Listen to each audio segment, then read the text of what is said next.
எப்படி நாங்கள் அல்லாஹுக்காக அமல் செய்கிறோமோ அந்த அமல்களை பாதுகாக்கவும் பழகிக்கொள்ள வேண்டும். பகலுடைய காலம் கடும் சூடு, நிறைய பேர் தொழில்களுக்கு போறல்ல, அதிகமான பேர்கள் மஸ்ஜிதில் காலத்தை கழிப்பாங்க, வீட்டில் காலத்தை கழிப்பாங்க. ஆனால் அமல்களை பாதுகாக்க தெரியாதவர்களாக இருப்பார்கள். ரொம்ப முக்கியமான காலம்தான் இந்த ரமலானுடைய காலத்தில் நாம் ஒரு திட்டம் போடுவோம். எப்படி தெரியுமா? இந்த ரமலானில் என்னுடைய நாவுகளை நான் பாதுகாத்துக் கொள்வது தான். யாரை பற்றியும் எதுவும் பேசுறல்ல, என்ன நடந்தாலும் யாரு கதைச்சாலும் என்னுடைய நாவை நான் பாதுகாத்துக் கொள்வது என்று எனக்கும் உங்களுக்கும் ஒரு உறுதி தேவைப்படுகிறது. என்ன செய்வார்கள்? லோருக்கு பின்னால் பயான் முடிச்சிட்டா அல்லது லுகருடைய தொழுகையை முடிச்சிட்டா கொஞ்ச நேரம் உட்காருவார்கள். கஞ்சிக்கு அசருக்கு வார, அசருக்கு வந்து நின்றும் அங்கேயும் பேசுற பாருங்களேன். நோன்பு பிடிக்காம கஞ்சி எடுக்க வந்திருக்கான், நோன்பு பிடிக்காம ஈச்சமடா வாங்க வந்திருக்கான். இதெல்லாம் வாரது நோம்புடைய காலத்தில் தான். இவ்வளவு பள்ளியுடைய நிர்வாகத்தில் இருக்கிறாங்க, ஆனால் பாருங்களேன் நோன்பு பிடிக்கிறாங்க. இல்லை, யாரு சொல்றது? நோன்பு பிடிக்கிறவர் பேசுகிறார். கண்ணியமானவர்களே, இன்றைக்கு நோன்பாளிகள் ஸல்லல்லாஹு அலைஹி வஸல்லம் அவங்க தொழாத மனிதனை விடவும், பாவம் செய்யும் ஒரு மனிதனை விடவும் முன் சஃப்ல தொழக்கூடிய மனிதர்களை பார்த்து சொன்னார்கள், கடைசி காலம் ஒரு காலம் வரும் சொன்னாங்க ஸல்லல்லாஹு அலைஹி வஸல்லம், முன் சஃப்ல தொழுவார்கள் ஆனால் முனாஃபிக்கீங்களாக இருப்பார்கள் என்று சொன்னாங்க ஸல்லல்லாஹு அலைஹி வஸல்லம். ரொம்ப முக்கியமானது. ஏன் தெரியுமா? அமல்களை பாதுகாக்கிறது ரொம்ப கஷ்டமானது. நாம் சொல்லுவோம், நாங்கள் யாரை பற்றியும் புறம் பேசல சொன்னாங்க ஸல்லல்லாஹு அலைஹி வஸல்லம். நோன்பை பிடிச்சு கொண்டு யார் நாவை பாதுகாக்கலையோ அவருடைய நோன்பே இல்லை என்று சொன்னார்கள். நோன்பே இல்லை. 2 பெண்களுடைய விடயம் ஸல்லல்லாஹு அலைஹி வஸல்லம் அவர்களிடத்திலே கொண்டு வரப்படுகிறது. யா ரசூலல்லாஹ், நோன்பு பிடித்திருக்கிறார்கள், ஆனால் பசியின் காரணமாக நோன்பை விடுமளவுக்கு ரொம்ப கஷ்டப்படுகிறார்கள் என்று சொன்ன நேரத்திலே ஸல்லல்லாஹு அலைஹி வஸல்லம் அவர்களிடத்திலே கோப்பையை அனுப்பி வாந்தி எடுக்க சொன்னார்கள். அந்த 2 பேரும் வாந்தி எடுத்த நேரத்தில் புதிதாக சாப்பிட்ட புதிதான இரத்தங்களும் புதிதாக சாப்பிட்ட இறைச்சி துண்டுகளும் வெளியே வந்தது. ஸல்லல்லாஹு அலைஹி வஸல்லம் சொன்னார்கள், ஹலாலான உணவின் மூலம் நோன்பு பிடித்தவர்கள் ஹராமான உணவை கொண்டு நோன்பை திறந்திருக்கிறார்கள் என்ற செய்தியை சொன்னார்கள். நோன்பு திறக்கிற நேரமும் வர இல்லை. கண்ணியமானவர்களே, என்ன காரணம் சொன்னாங்க ஸல்லல்லாஹு அலைஹி வஸல்லம்? நோன்பு பிடித்து கொண்டு எப்படி அல்லாஹு தஆலா இன்னொரு மனிதனை பற்றி பேசும் பொழுது அவனுடைய இறைச்சியை பற்களில் மாட்ட வைக்கிறான் சொன்னாங்க ஸல்லல்லாஹு அலைஹி வஸல்லம்.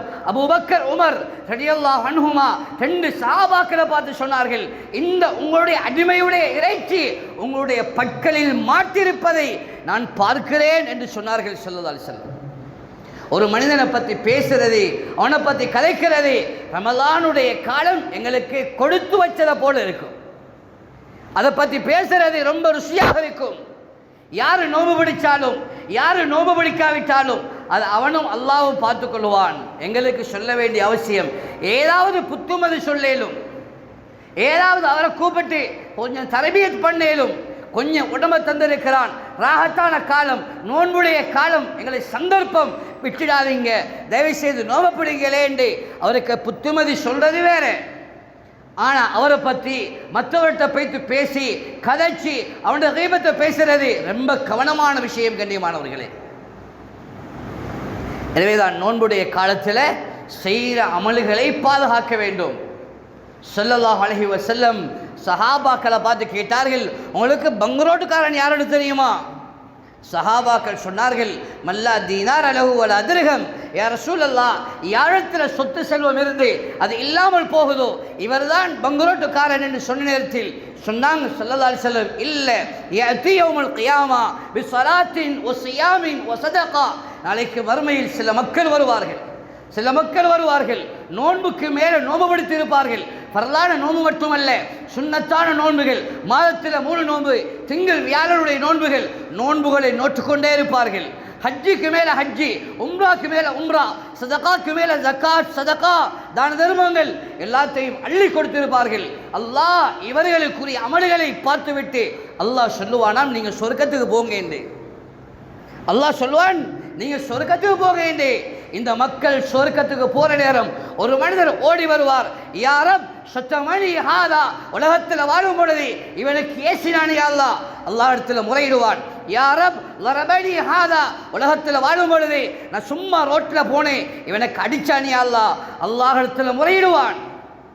கண்ணியமானவர்களே, அல்லாஹ் அஹ்கமுல் ஹாக்கிமீன், நீதியாளர்களுக்கு மிகப்பெரிய ஒரு நீதியாளன் அல்லாஹ்.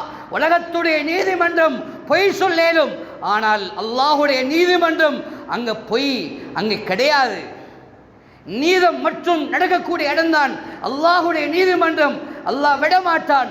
ஸல்லல்லாஹு அலைஹி வஸல்லம் சொன்னார்கள், உலகத்தில் நீங்க ஒரு மனிதரை பற்றி பேசின பேச்சுக்காக, ஒரு ஏச்சுக்காக உங்களுடைய வாழ்க்கையில செய்த முழு தொழுகையும் கொடுக்க வேண்டி வரும் என்று சொன்னார்கள்.